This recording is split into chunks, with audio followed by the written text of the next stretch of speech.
O menino livre da tricofagia, o milagre no culto da Congregação Cristã no Brasil. Carlos tinha apenas 9 anos quando sua mãe, Dona Maria, percebeu que algo estava muito errado.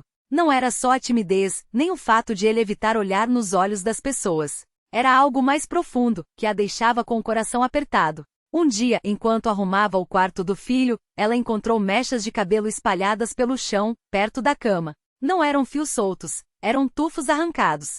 Quando chamou Carlos e perguntou o que estava acontecendo, o menino baixou a cabeça, envergonhado, e sussurrou: "Não consigo parar, mãe. Quando fico nervoso, sinto que preciso arrancar." A tricofagia, o hábito compulsivo de arrancar e, às vezes, ingerir os próprios cabelos, já havia deixado falhas visíveis no couro cabeludo de Carlos. A escola começou a notar, as crianças zombavam, e a autoestima do garoto desabava a cada dia. Dona Maria, uma mulher simples que trabalhava como costureira, já havia levado o filho a médicos, psicólogos, até a benzedeiras, mas nada adiantava. As crises pioravam, especialmente quando Carlos se sentia pressionado ou ansioso. Até que uma vizinha, irmã Lúcia, membro da Congregação Cristã no Brasil, a abordou com um convite gentil: "Maria, por que você não traz o Carlos na reunião conosco?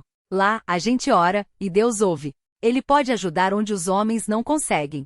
A primeira vez que Carlos entrou na pequena sala de cultos da CCB, sentiu algo diferente. Não havia instrumentos musicais, nem palmas, nem gritos. Só vozes unidas cantando hinos como "Jesus, amigo fiel" e "Deus é amor", com uma simplicidade que tocava a alma. Os irmãos e irmãs vestiam-se com modéstia, as mulheres com saias longas e cabelos presos, os homens de camisa social, todos com um ar de paz. O ancião José, um homem de cabelos brancos e voz serena, dirigia a reunião com uma autoridade tranquila, como um pai guiando sua família.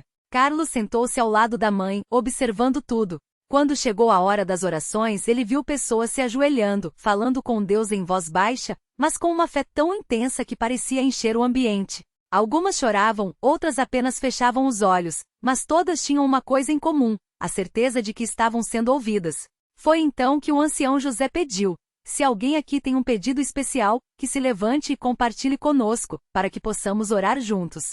Dona Maria hesitou, mas Carlos, surpreendentemente, puxou sua manga. "Mãe, eu quero", ele murmurou. Com as mãos trêmulas, ela se levantou, e o menino, mesmo envergonhado, ficou ao seu lado. "Irmãos", ela começou com a voz embargada, "meu filho sofre com uma coisa que nenhum médico conseguiu curar. Ele arranca os cabelos sem querer, e isso está destruindo a vida dele. Peço que orem por nós." Não houve julgamento, nem olhares de pena exagerada. Apenas cabeças baixas em sinal de respeito, e um coro de amém suave. O ancião José aproximou-se, colocou a mão na cabeça de Carlos e orou: "Senhor, tu que criaste este menino com tanto cuidado, que conheces cada fio de cabelo da sua cabeça, toca nele agora. Livra-o deste sofrimento, não pela nossa força, mas pela tua graça. Em nome de Jesus." As lágrimas escorriam pelo rosto de Dona Maria, enquanto Carlos sentia algo estranho, uma calma que não vinha dele mesmo. Nas semanas seguintes, Carlos passou a frequentar as reuniões com a mãe. Não foi fácil no início. As crises ainda vinham, e ele se sentia fraco por não conseguir parar. Mas toda vez que a vontade de arrancar os cabelos aparecia, ele lembrava das palavras do ancião: "Deus não nos deixa sozinhos. Ele está conosco, mesmo quando não sentimos." Uma noite, depois de um culto onde se falou sobre a fé como um grão de mostarda, Carlos pediu para ser batizado. "Eu quero ser livre de verdade", ele disse ao ancião. O batismo nas águas foi um marco. Naquela manhã fria, vestindo a túnica branca, Carlos desceu às águas com o coração batendo forte. Quando emergiu, sentiu algo diferente, não uma cura instantânea, mas uma força nova. "Agora você é uma nova criatura", disse o ancião, e Carlos acreditou. Mas o milagre não veio como um raio. Veio devagar, como o nascer do sol. As crises foram ficando mais raras. Carlos começou a orar sozinho, em voz baixa, toda vez que a ansiedade apertava seu peito. "Senhor, me ajuda a confiar em ti." E aos poucos, os dedos pararam de subir até a cabeça. As falhas no cabelo começaram a ser preenchidas por fios novos finos, mas vivos. Até que 3 meses depois, durante um culto de ação de graças, Carlos sentiu que precisava dar seu testemunho. Levantou-se com a voz firme e disse: "Irmãos, eu vim aqui hoje para dizer que Deus me curou. Não foi de uma vez, não foi mágica. Foi Ele me ensinando a confiar, todos os dias. Antes eu achava que nunca ia conseguir parar, mas Deus é maior que qualquer coisa ruim dentro da gente." O silêncio que se seguiu foi quebrado por um glória a Deus murmurados e muitos olhos brilhavam. Anos depois, Carlos, já um jovem, ainda frequenta a mesma congregação. Agora, é ele quem ajuda outros que chegam com suas lutas, compartilhando a mesma esperança que recebeu. Sua mãe, Dona Maria, costuma dizer: a CCB não é um lugar de espetáculo.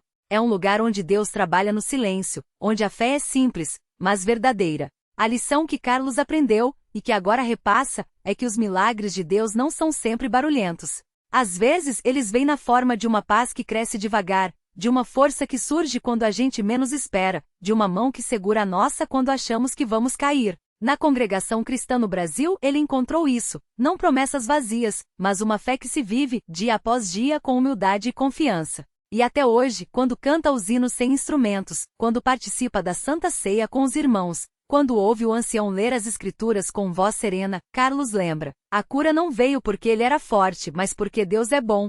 E isso, para ele, é o maior de todos os milagres.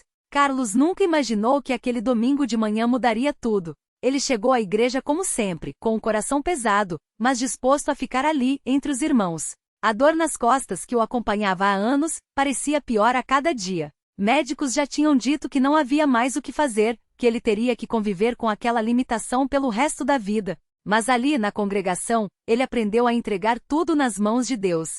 Naquela manhã, o ancião falou sobre a fé que move montanhas.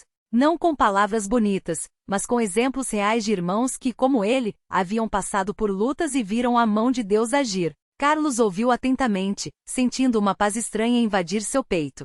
Quando o culto terminou e os irmãos se aproximaram para a oração, ele não hesitou, pediu que orassem por ele. Não houve gritos nem espetáculo. Só mãos unidas, vozes suaves pedindo a bênção de Deus. E então, algo inesperado aconteceu. Enquanto o ancião impunha as mãos sobre sua cabeça e orava com simplicidade, Carlos sentiu um calor diferente percorrer seu corpo. Não era dor, não era alívio momentâneo. Era como se algo dentro dele estivesse sendo renovado. Quando se levantou, percebeu que a dor havia desaparecido. Não aos poucos, não com remédios, mas de uma vez. Ele se moveu com cuidado, quase sem acreditar. Os irmãos ao redor sorriram, alguns com lágrimas nos olhos, porque sabiam, Deus havia ouvido.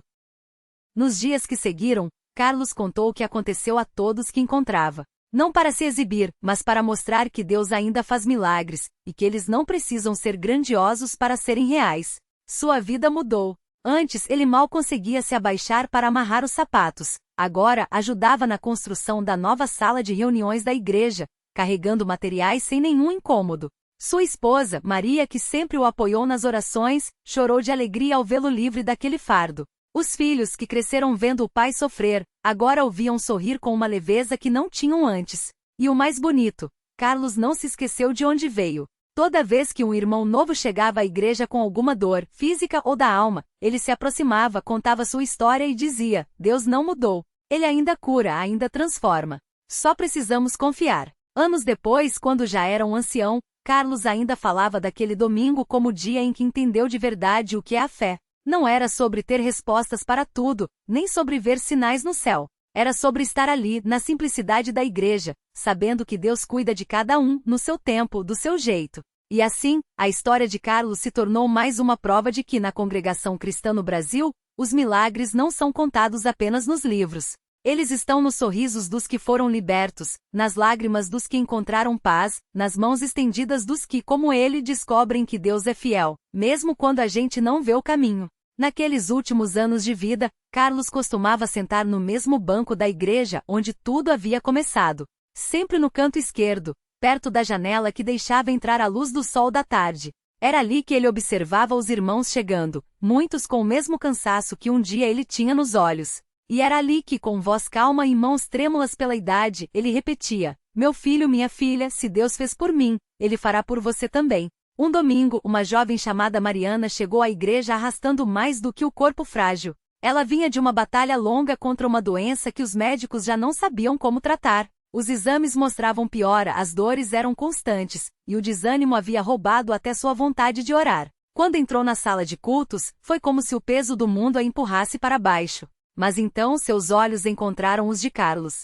Ele não disse nada de imediato. Apenas se levantou devagar, apoiado na bengala, e se aproximou. Com um sorriso que só quem já viu a mão de Deus pode ter, ele perguntou: Posso sentar ao seu lado, minha filha? Mariana assentiu, sem força nem para questionar. E foi ali, entre um hino e outro, que Carlos começou a contar sua história. Falou do desespero que quase o afogou, da noite em que não conseguiu nem se ajoelhar para pedir ajuda. Falou do irmão que o levou à igreja mesmo quando ele não queria, do culto onde ouviu pela primeira vez que Deus não desiste de ninguém. E então, com os olhos brilhando, ele segurou a mão de Mariana e disse: eu também achei que estava no fim.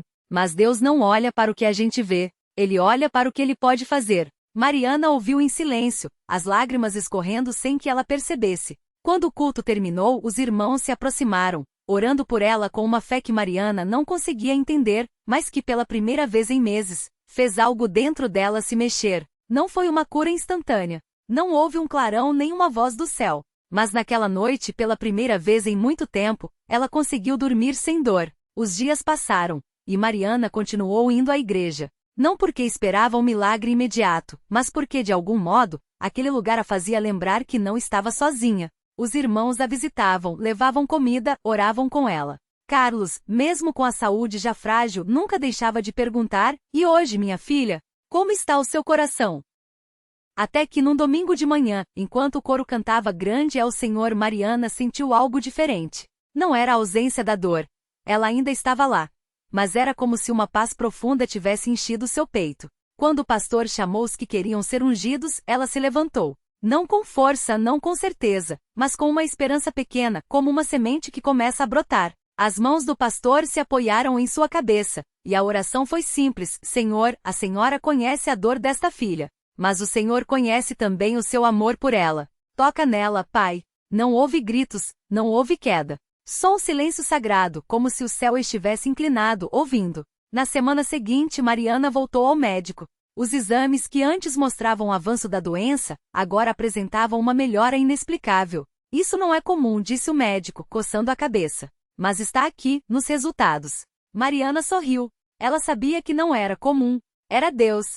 Quando ela contou a Carlos, o velho irmão chorou. Não de alegria barulhenta, mas daquelas lágrimas quietas, que caem quando a gente vê a fidelidade de Deus mais uma vez. Eu te falei, minha filha, ele disse, apertando sua mão. Deus não mudou. Ele ainda faz o que ninguém mais pode fazer. Anos depois, quando Carlos partiu para estar com o Senhor, seu funeral foi cheio de pessoas que, como Mariana, tinham uma história para contar. Histórias de dores que viraram testemunhos, de noites escuras que amanheceram com luz, de vidas que foram tocadas porque alguém, em algum momento, decidiu confiar. E assim, a igreja continuou. Não porque era um lugar de pessoas perfeitas, mas porque era um lugar onde Deus, em sua bondade, escolheu se revelar. Onde o impossível se torna possível, onde o desespero encontra esperança, e onde, até hoje, quem entra com o coração quebrado pode sair com a certeza de que, na congregação cristã no Brasil, os milagres não são coisas do passado.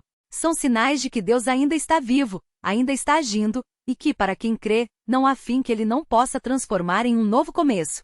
Era uma tarde de sábado, daquelas em que o sol parecia mais quente e o céu mais azul. Dentro do templo da congregação cristã, o coro entoava um hino que falava de fé e entrega, enquanto as mãos levantadas tremiam não de fraqueza, mas de uma emoção que só quem já sentiu o toque de Deus entende. Entre os irmãos estava Pedro, um homem de quase 50 anos, cujos olhos já não brilhavam como antes. A vida lhe tinha tirado o sorriso aos poucos, primeiro com a perda do emprego, depois com a doença da esposa que o deixará sozinho para criar 2 filhos adolescentes.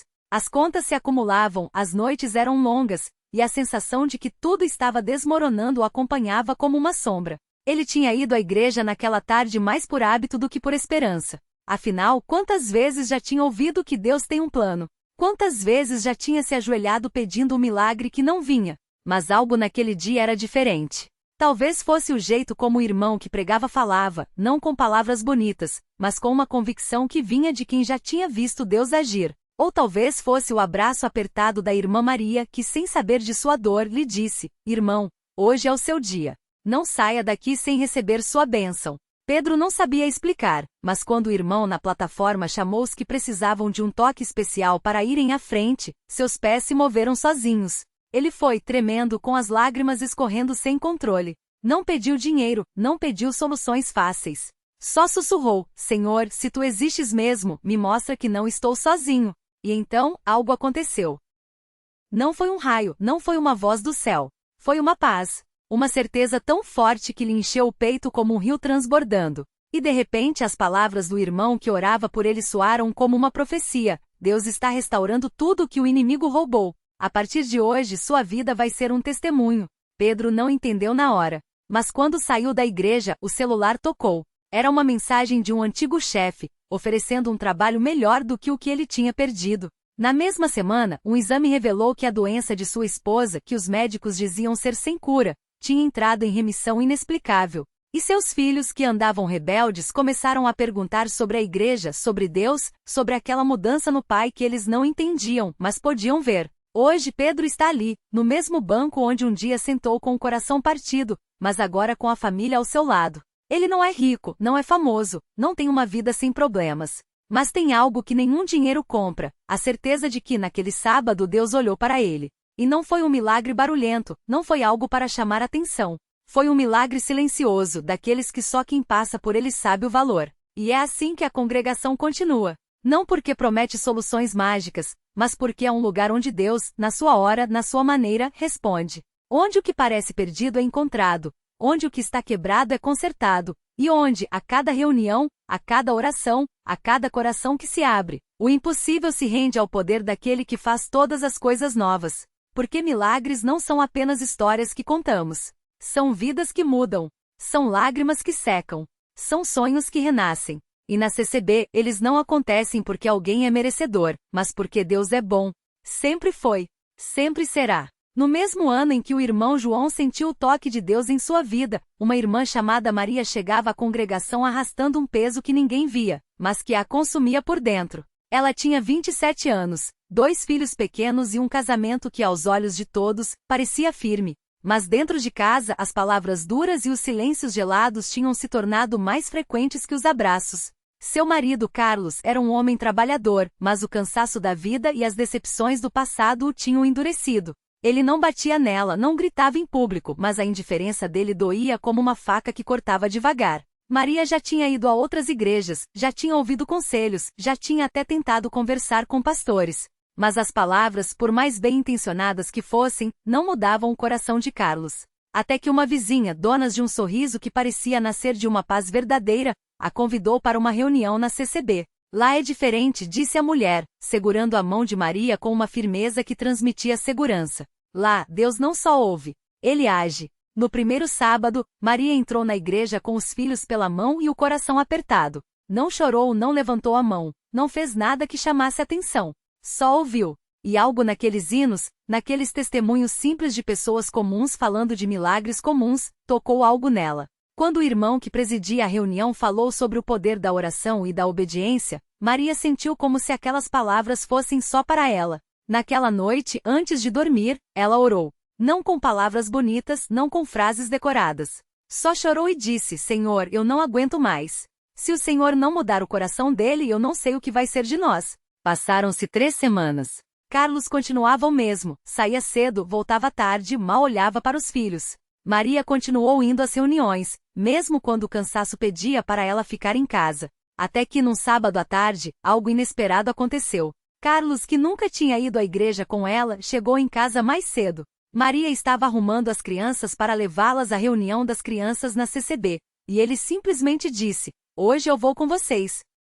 Ela quase deixou cair a bolsa. Não perguntou por quê. Não questionou. Só assentiu, com o coração batendo tão forte que parecia que ia sair pela boca. Na igreja, Carlos sentou-se no fundo, de braços cruzados, com uma expressão que não revelava nada. Mas quando o coro começou a cantar, Deus é fiel, Deus é amor, ele muda o coração, algo dentro dele começou a se mexer. Não foi um raio, não foi um choro. Foi uma lembrança. Uma memória antiga de quando ele era criança e sua avó, antes de morrer, tinha lhe dito: Menino, quando você estiver perdido, procure a Deus. Ele nunca desiste de ninguém. Naquela noite, depois que as crianças foram dormiram, Carlos sentou-se na sala com Maria.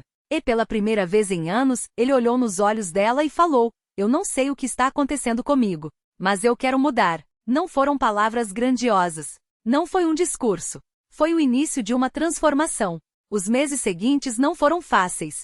Carlos ainda tinha dias ruins, ainda carregava cicatrizes de coisas que nenhum milagre apaga da noite para o dia. Mas ele começou a ir às reuniões. Começou a orar. Começou a abraçar os filhos sem que precisassem pedir. E Maria, que já tinha se acostumado a viver com um coração partido, viu Deus costurando cada pedaço dela de volta. Hoje, quando alguém pergunta como eles conseguiram, Maria sorri e diz: não foi a gente. Foi Deus. Ele só precisou que a gente desse o primeiro passo de fé. E é assim que a Congregação Cristã no Brasil segue, não como um lugar de fórmulas, mas como um campo onde Deus planta, rega e colhe. Onde o que estava morto volta a viver. Onde o que estava perdido é encontrado. Porque milagres, os verdadeiros, não são para serem exibidos. São para serem vividos.